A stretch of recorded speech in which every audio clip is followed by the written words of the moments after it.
오늘 우리에게 주시는 하나님의 말씀 마가복음 9장 14절부터 29절까지의 말씀입니다. 자, 오늘 말씀 중에 23절 말씀 우리 한번 다시 보실 텐데요. 할 수 있거든이 무슨 말이냐? 믿는 자에게는 능히 하지 못할 일이 없느니라. 우리 한번 여기 예수님 하신 이 말씀 다 같이 할 수 있거든 하는 부분부터 우리 다 같이 읽습니다. 할 수 있거든이 무슨 말이냐? 믿는 자에게는 능히 하지 못할 일이 없느니라. 아멘. 여러분, 믿음을 재산으로 가지고 있는 사람에게는 모자람이 없습니다. 모든 것을 하나님이 채워주시기 때문에 믿는 자에게는 능히 하지 못할 일이 없는 것입니다. 자, 오늘 우리가 믿고 있어요. 우리 하나님께서 전능하신 분이다. 이렇게 고백합니다. 전능하신 하나님, 못하는 것이 없다는 거지요. 불가능이 없는 분이라는 고백입니다. 그렇습니다. 하나님께는 불가능한 일이 없습니다. 왜요? 하나님은 모든 것을 만드신 분이기 때문입니다. 아무것도 없는 가운데 이 온 세상 우주 만물을 창조하신 분이지요. 그분의 말씀 한마디에 이 우주가 있다가도 사라질 수 있고요. 또 그분이 말씀하실 때 새로운 하늘과 땅이 순식간에 만들어질 수도 있습니다. 그분의 사랑이 온 세상의 만물 가운데 생명을 불어 넣습니다. 죽은 자도 예수님 한마디에 살아나는 거예요. 그분을 믿는 것이 우리의 신앙입니다. 그래서 오늘 우리가 주님을 향해서 할 수 있거든 이라는 말은 우리 입에서 사라져야 합니다. 우리 주님께는 적당하지 않은 말입니다. 적합하지 않아요.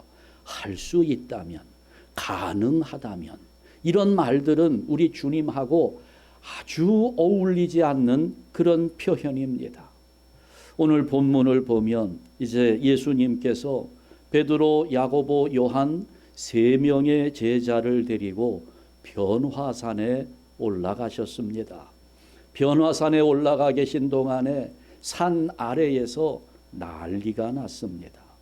예수님이 내려오셨는데 그 산 아래에 남아있던 제자들과 다른 많은 사람들, 특히 서기관들과 논란이 벌어졌습니다. 왁자지껄하게 왈가왈부 떠들어대면서 자기 주장들을 내세우는 거예요. 그런 가운데 이제 예수님이 산에서 내려오셨어요. 사람들은 막 시끄럽게 혼란한 가운데 있다가 예수님이 오시니까 굉장히 반가웠을 겁니다. 예수님께서 무슨 일이냐고 묻습니다. 그랬더니 한 사람이 귀신 들린 아이를 데리고 와서 제자들에게 귀신을 내쫓아달라고 했는데 제자들이 그것을 하지 못했다는 겁니다. 그러면서 그 아버지가 예수님께 부탁하는데요. 22절 말씀에서 이렇게 말하는 겁니다.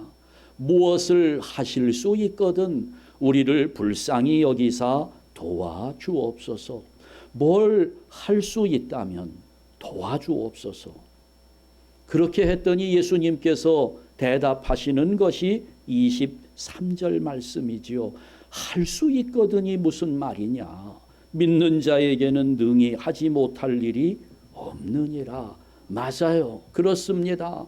믿는 자에게 능치 못할 일은 없는 거예요. 이것은 예수님의 말씀입니다. 하나님이신 우리 주님의 말씀이에요.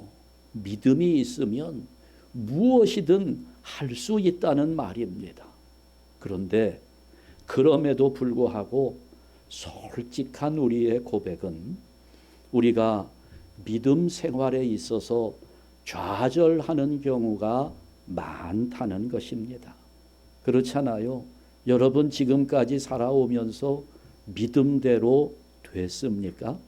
여러분 믿음만큼 뭔가 이루어졌나요? 그러다 보니 믿음이 있다라고 나는 말하지만 그 믿음 속에서 낙심하지요. 다 믿은 것 같은데 그래 놓고도 우리 마음이 자꾸 흔들립니다. 믿습니다 하고 계속 내가 반복해서 고백해요. 믿습니다. 이 믿습니다도 발음하는 분들 보면 참 재밌잖아요. 믿습니다 이렇게 하는 분 거의 없어요. 믿습니다 하잖아요. 믿습니다. 계속 믿습니다 하면서 반복하는데 그것도 들으면서 가만히 생각을 해보면 이게 믿는다는 말이 아니고 도리어 못 믿겠다는 고백처럼 들릴 때가 많아요. 그러니까 믿습니다, 믿습니다 하는 것은 사실 내가 믿지 못하겠다는 그런 반증처럼 그렇게 여겨집니다. 자, 우리가 믿음 생활 오래 해왔어요. 그런데 이 믿음에 대해서 다시 한번 생각해 볼 필요가 있습니다. 도대체 믿음이란 무엇인가? 그리고 어떻게 해야 우리가 예수님 말씀대로 능치 못함이 없는 그런 믿음의 삶을 살아갈 수 있는 것일까? 이걸 잘 생각해 보셔야 합니다.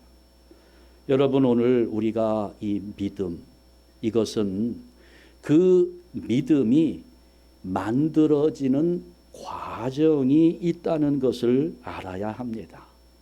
물론 이 믿음의 경험은 모두가 다 다릅니다. 사람마다 믿음의 경험이 달라요. 그렇지만 오늘 우리가 본문을 잘 살펴보면 이렇게 믿음이 형성되는 과정이 여기에 잘 묘사되었음을 깨닫게 됩니다. 믿음의 과정이 있어요. 첫 번째 단계, 믿음의 첫 걸음은 기대를 가지고 주님 앞으로 나아오는 단계입니다. 기대를 가지는 거예요. 물론 여러분 이 기대는 때로 허황된 기대일 수도 있어요. 때로는 자기 욕심으로 가득 차 있는 기대일 수도 있습니다. 또 어떤 경우에는 아주 선한 마음에서 선한 기대를 가질 때도 있습니다. 오늘 여기 본문에 귀신 들린 아이를 둔 이 아버지, 예수님께 아이를 데려가면 나을 수도 있다는 기대를 가지고 예수님을 찾아왔습니다. 여러분에게도 그런 기대가 있잖아요. 내가 예수를 믿으면서 내가 교회를 다니면서 뭔가 내가 어떤 것을 이루고자 어떤 것을 얻고자 뭐 이런 우리가 기대를 가지고 예수님을 찾아오는 거죠. 이게 믿음의 첫 단계입니다.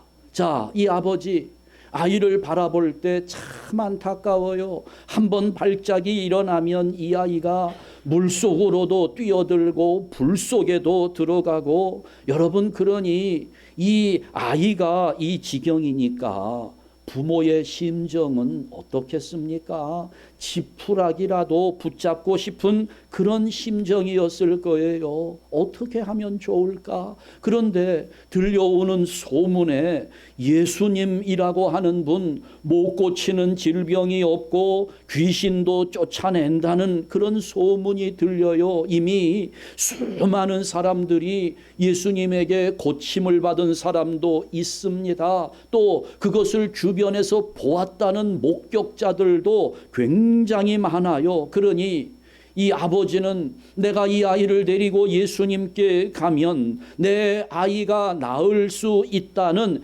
기대를 가지고 찾아온 것입니다. 여러분, 그런데 이것은 아직 믿음이 아닙니다. 그저 기대일 뿐입니다. 더 정확히 말하면 이것은 인간적인 신념입니다. 오늘 우리가 믿음 생활을 하면서 잘 분별해야 되는 것들이 여러 가지가 있는데 그 중에 하나가 이 부분입니다. 믿음과 신념을 분별할 수 있어야 합니다. 요즘은 사람들이 신념을 이야기할 때 적극적인 사고방식을 많이 언급합니다. 무슨 긍정의 힘이라든지 이런 것들을 언급해요. 여러분, 분별할 줄 알아야 돼요. 믿음과 적극적인 사고방식. 물론 우리 믿음을 가지고 있는 사람들이 긍정적인 마음을 가지고 적극적인 사고방식 속에 살아가야 하는 것은 맞습니다. 옳습니다. 그러나 여러분, 그 적극적인 사고방식 자체가 믿음이라고 착각하면 안 되는 것입니다. 적극적인 사고방식이 믿음에 영향을 주기는 해요. 그러나 적극적인 사고는 그냥 인간적인 신념일 뿐입니다. 믿음과 적극적인 사고방식은 근원이 달라요. 믿음은 하나님께로부터 오는 것이고 적극적인 사고는 사람의 마음에서 오는 것입니다. 완전히 다르죠.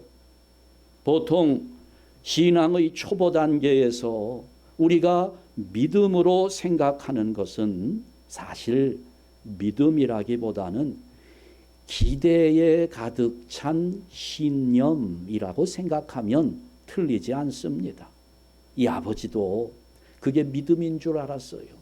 내 아이를 예수님께 데리고 가면 나을 수 있을 것이다 라는 자기의 기대가 믿음인 줄 알았습니다. 여러분, 이 아버지의 말 한번 좀 다시 들어보지요. 24절 말씀을 보니까 이 아버지가 예수님께 소리를 지르는데요. 뭐라고 말합니까? 내가 믿나이다. 나의 믿음 없는 것을 도와주소서. 이렇게 이야기해요. 이 말을 좀 분석해 보죠. 믿는답니다. 그런데 믿음이 없답니다. 무슨 말인가요? 믿음이 있다는 것일까요? 믿음이 없다는 것일까요? 내가 믿는데 내가 믿음이 없다는 거예요. 그러니 도와달랍니다. 이게 무슨 말일까요? 하여튼 둘 중에 하나는 가짜일 겁니다. 뭐가 가짜일까요? 믿나이다가 가짜입니까? 믿음 없음이 가짜입니까? 믿나이다가 가짜일 겁니다. 아마 이 사람이 자기가 혹시라도 지금 혼났잖아요. 무엇을 할 수 있거든이 무슨 말이냐.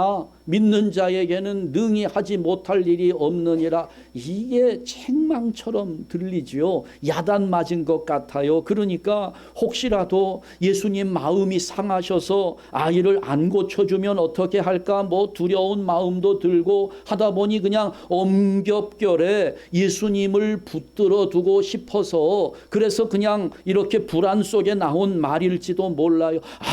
믿습니다. 믿습니다. 여러분, 우리가 이렇게 신념을 믿음으로 착각할 때가 많습니다. 사실은 확실하게 믿어지질 않아요.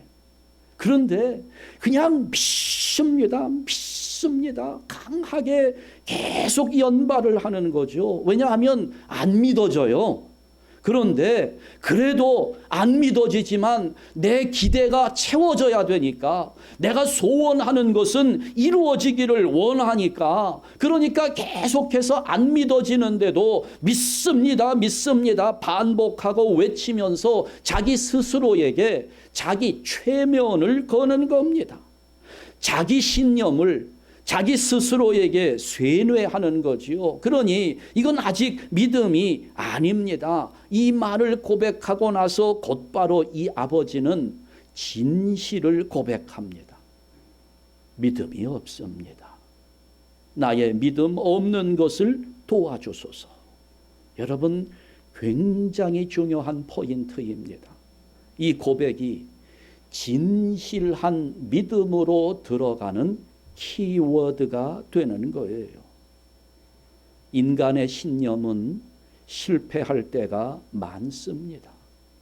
이 아이가 제자들 앞에서 고침을 받지 못한 것은 제자들의 능력이 딸려서일 수도 있겠지만, 사실은 이 아버지의 믿음이 아직은 신념에 머물러 있었기 때문입니다. 예수님 말씀은 진정한 믿음에는 실패가 없다는 거죠. 능치 못할 일이 없다는 것입니다. 그러나 인간의 신념은 반드시 성공하지는 못합니다. 성공했다 할지라도 성공하는 만큼 또 다른 실패가 거듭되는 것이 인간의 신념입니다. 왜요? 사람에게서 나오는 것이기 때문입니다. 여러분, 자기 신념과 믿음을 혼동하지 않기를 바랍니다. 내가 믿나이다. 주여 믿습니다. 여러분, 이 말로 자기 신념에 최면을 걸지 말고 우리 여기 진심의 자리에 참 믿음을 두어야 하는 겁니다. 우리 착각하지 맙시다. 오늘 여러분 스스로 내가 믿음이라고 하는 생각하는 그 부분이 진짜 믿음인지 아닌지, 이걸 잘 생각하셔야 돼요. 나의 신념인지 하나님께로부터 온 믿음인지 이걸 분별할 줄 알아야 되는 거예요. 자, 그래서 기대를 가지고 예수님을 찾아오는 것이 믿음의 첫 단계이지만 그것은 기대일 뿐입니다. 신념이에요. 그걸 믿음이라고 혼동하면 안 되는 겁니다. 그래서 두 번째 단계를 들어가게 되는데, 믿음의 두 번째 과정은 자기 신념에 실패하는 단계입니다. 믿는다고 수도 없이 외쳤는데 믿음대로 되질 않아요. 믿음대로 이루어지지 않습니다. 실패한 거죠. 그렇게 될 때 대부분의 신앙인들은 그 원인이 내 믿음이 부족하기 때문이라고 생각하면서 더 열심히 매달리지요. 마음의 확신이 오지 않는데도 그 전에 믿습니다를 2번 했으면 이제는 믿습니다를 3번, 5번 이제 이렇게 하는 겁니다. 더 매달리는 거예요. 지금 하나님은 자기 신념에 실패한 사람을 안타깝게 여기면서, 야, 네가 나에게로 조금 더 가까이 왔으면 좋겠다. 나는 너와 진실한 대화를 나누기를 원한다. 하나님은 깊은 교제를 원하시는데 소용이 없어요. 그냥 여전히 자기의 일방적인 목표를 세우고 자기가 욕심 가운데 만들어 놓은 기도 제목을 붙잡으면서 그냥 계속 무대뽀로 밀어붙입니다. 그러다가 어떻게 됩니까? 결과는 또다시 실패 속에 빠져들어갑니다. 그나마 마음에 조금 싹트기 시작한, 자라기 시작한 그 믿음 신념마저 동반 하락하고 마는 거죠. 어깨가 처집니다. 자신감도 사라집니다. 교회 오는 것이 재미가 없어요. 기도도 시들해집니다. 믿습니다 하면서 10번 20번 반복하는데 이제 목소리에도 자신감이 없어지면서 그 고백조차 안 나오는 거예요. 여러분, 이때 조심해야 합니다. 우리 주변에 혹시라도 그런 분들 보시면 여러분, 그런 분들 잘 돌봐드려야 됩니다. 왜 실패했나요? 믿음이 아닌 신념으로 했기 때문입니다. 이름은 믿음이라고 붙여놓았는데 내 맘대로 계획한 거예요.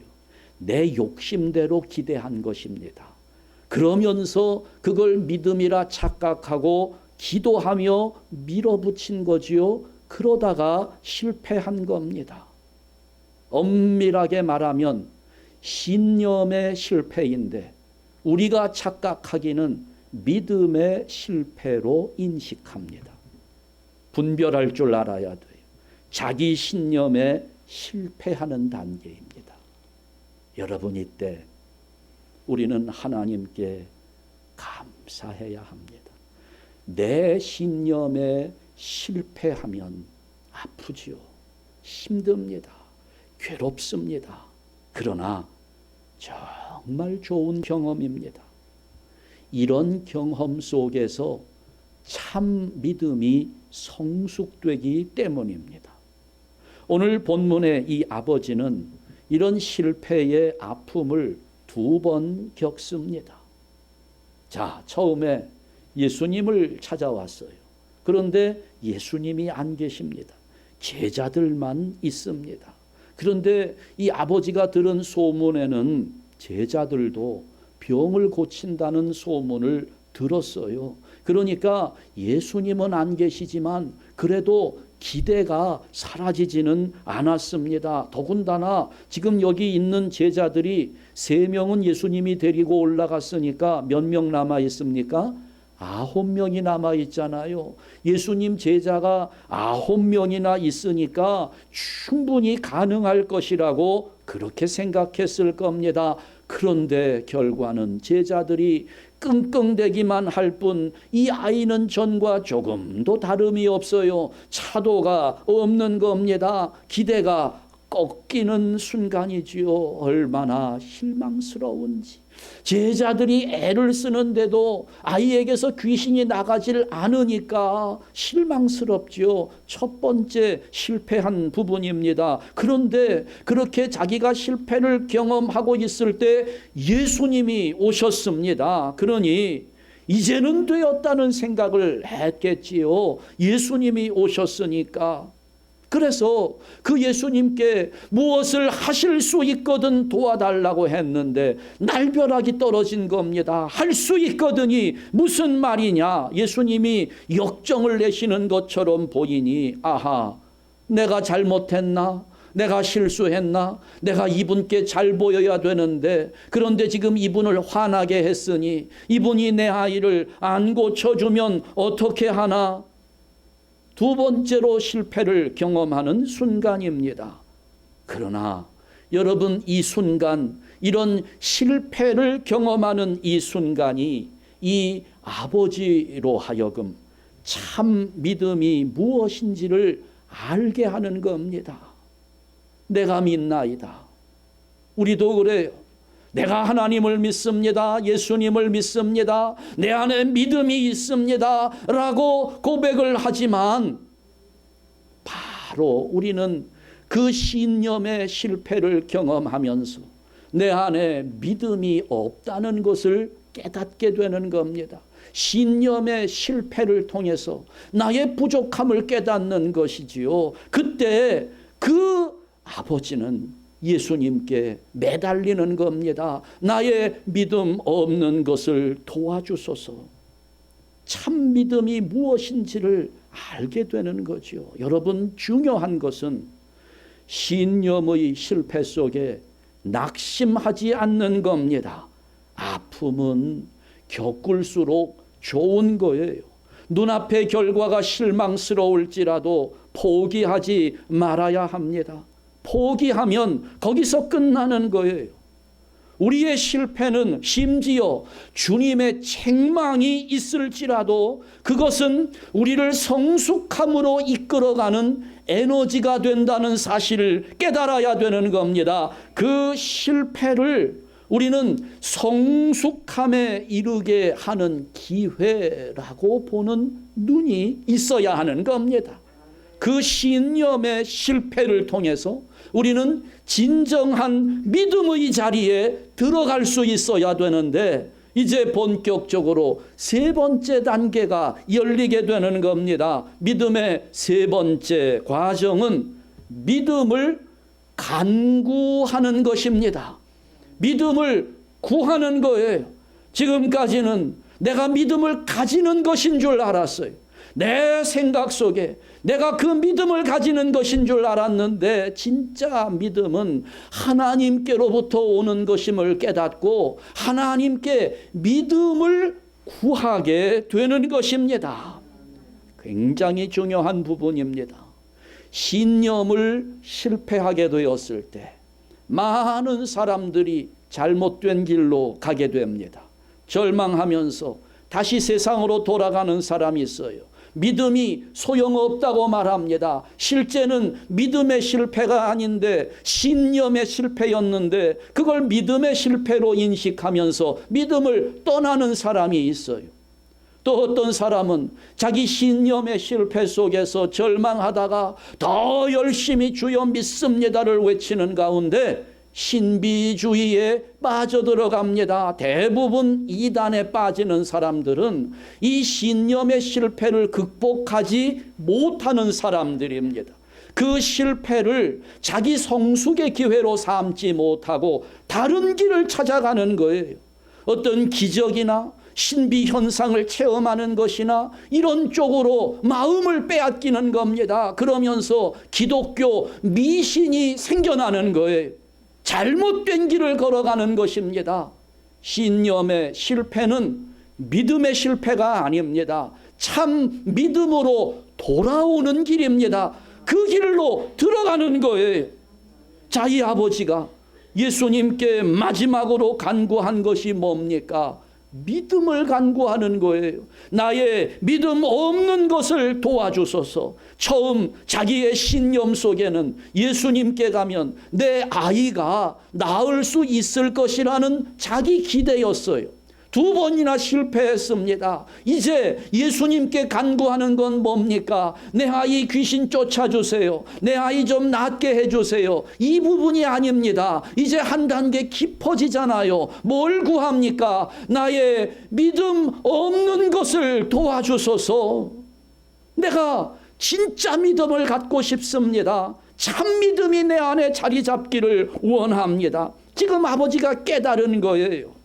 믿음은 내가 스스로 가질 수 있는 것이 아니라는 사실을 깨달은 것입니다. 믿음은 내가 만드는 것이 아닙니다. 하나님께서 믿음을 허락하시고 성령님께서 믿어지도록 내 마음에 감동을 주실 때 그때 비로소 진짜 믿음이 내 안에 생기는 것입니다. 그런 믿음이 흔들리지 않는 거예요. 내가 하나님을 바라보면서도 여전히 내 마음이 흔들리고 있다면 아직 나는 신념에서 벗어나지 못하고 있는 겁니다. 진짜 믿음은 흔들리지 않습니다.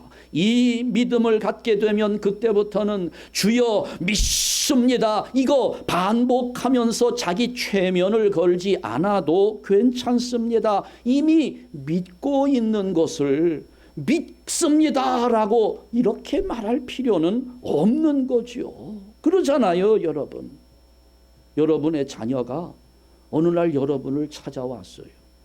제 아들이 저를 찾아와서 아버지, 저는 아버지가 내 친아버지인 줄 믿습니다. 좀 기분이 이상하지요? 이 아이가 어디서 무슨 소리를 들었나? 그건 뭘 의미합니까? 이 아이가 자기가 내가 친아버지라는 것을 믿습니다 믿습니다라고 하면, 그걸 강조하면 못 믿는 것처럼 느껴지잖아요. 의심하는 거 아니겠습니까?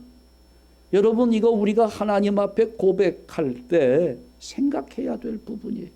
내가 정말 친아버지라는 사실을 믿고 있는 아들은 뭐라고 말할까요? 믿습니다 안 해도 돼요. 그냥 와서 아빠, 아버지 그냥 부르면 됩니다. 이게 믿는 거죠. 내가 이미 확실한 믿음이 있기 때문에 믿습니다, 믿습니다 이거 안 해도 된다는 거예요. 내가 믿는 것이 아닙니다. 내가 만들어내는 것도 아니에요. 믿음은 하나님께서 내 안에 허락해 주시는 겁니다. 그러기 때문에 우리는 이 믿음에 있어서 항상 겸손해야 합니다. 믿음을 자랑하는 사람들이 참 많이 있어요. 어리석은 일입니다. 내가 믿은 게 아닌데, 하나님이 믿게 하신 것인데 뭘 자랑할 게 있습니까? 그저 우리의 할 일은 간구하는 것뿐입니다. 내 믿음이 더욱더 성숙해지고 깊은 믿음 속에 들어갈 수 있도록 간구하는 일밖에 없어요. 나의 믿음 없는 것을 도와주십시오 하면서 겸손하게 간구하는 겁니다. 여러분, 신념을 자꾸 키우려고 하지 마세요.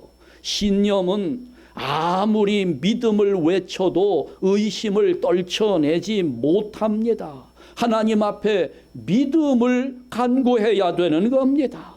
더 많은 시간 하나님 앞에 엎드리고 꿇어서 기도해야 되는 거지요. 그럴 때 우리의 믿음은 참된 믿음으로 성숙해지게 되고, 그러면서 능치 못함이 없는 믿음으로 자라나게 되는 겁니다. 그러니 결론은 그거예요. 믿음은 기도에서 나온다는 겁니다. 하나님이 주시는 그 믿음은 기도할 때, 이게 내가 그냥 스스로 내 최면을 걸면서 믿습니다를 반복하는 그런 기도가 아닙니다. 기도에 깊이 들어가는데 하나님이 믿어져요. 예수님이 믿어집니다. 하나님의 뜻이 깨우쳐지는 거지요. 하나님의 계획을 알게 되는 겁니다. 그 자리에까지 우리가 들어가는 거예요. 그것이 믿음입니다. 기도하면서 하나님의 음성을 듣고 하나님의 뜻을 깨닫는 것이 참 중요해요. 그 하나님의 음성, 이게 귀를 기울이면 사모하는 마음으로 그 하나님께 우리가 귀를 기울이면 하나님은 분명하게 나를 향하신 하나님의 뜻과 계획을 말씀을 해 주시지요. 그런데 대부분 성도들이 아무리 엎드려 있어도 하나님의 음성이 들리지 않는다고 불평하시는 분들이 계시더라고요. 여러분은 어떠신가요? 여러분 가만히 엎드려 있으면 하나님 음성이 들립니까? 귀에 들려옵니까?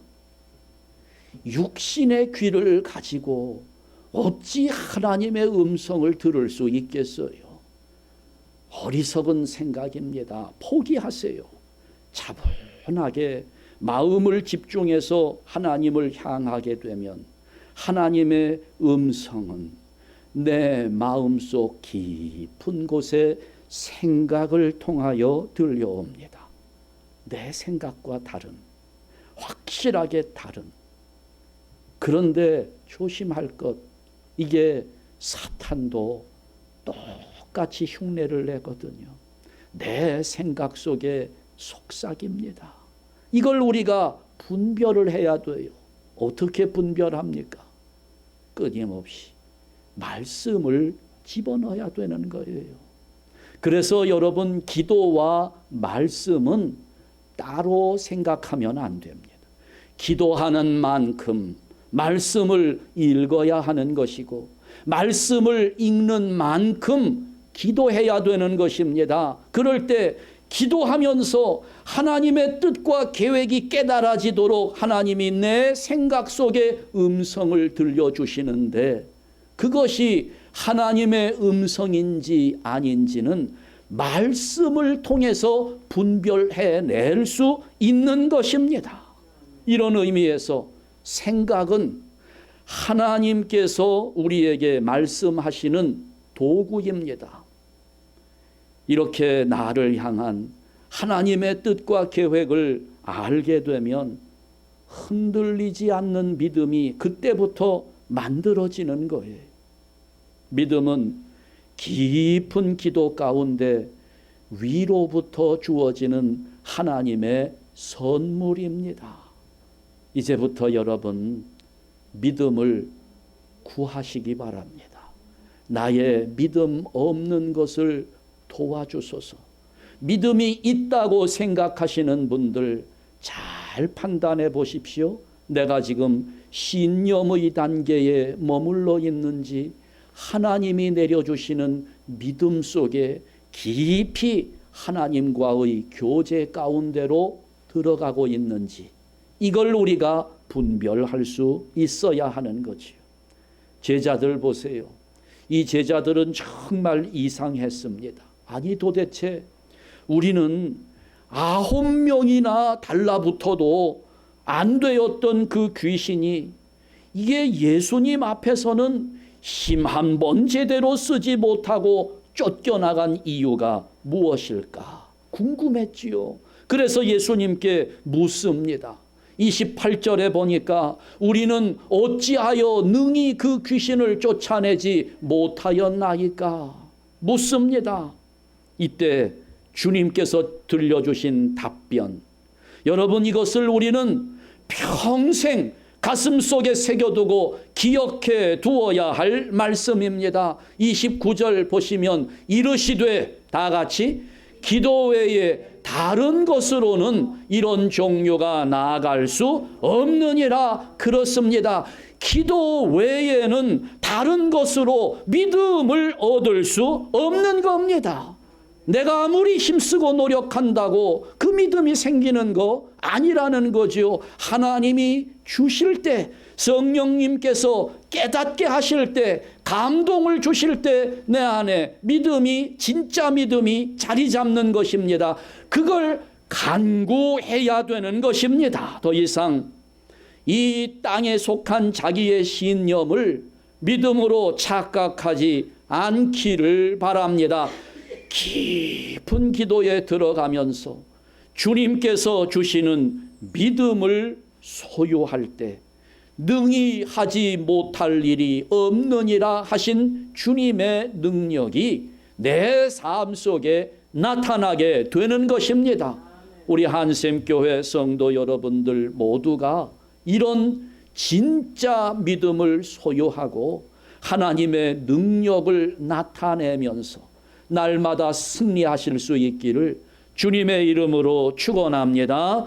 기도하겠습니다.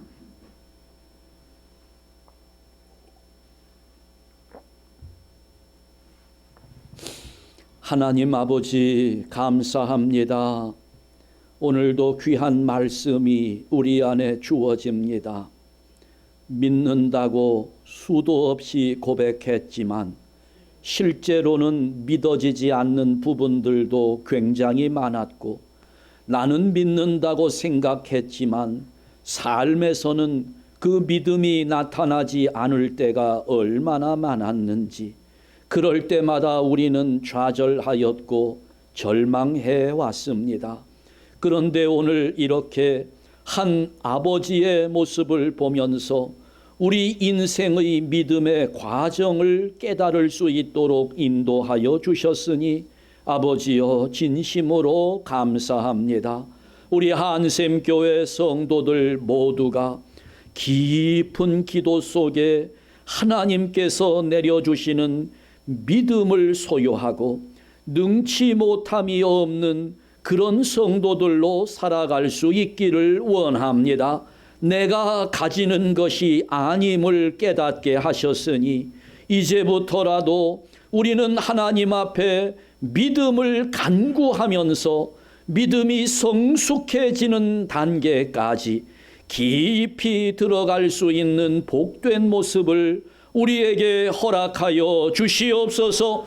오늘 우리의 믿음 앞에 사탄도 모든 귀신들도 세상의 권력도 두려워 떨게 된다는 사실을 확신하면서 기도에서 믿음이 주어짐을 깨달으며 우리 하나님 앞에 기도하는 시간을 더욱 늘려가고 또한 기도하는 만큼 말씀을 대하면서 그 말씀을 가슴에 새기고 날마다 묵상하며 살아가는 삶에 게을리하지 아니하도록 인도하여 주시옵소서.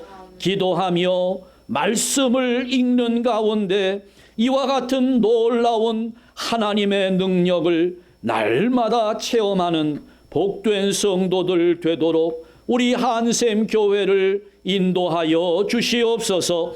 예수 그리스도의 이름으로 기도하옵나이다. 아멘.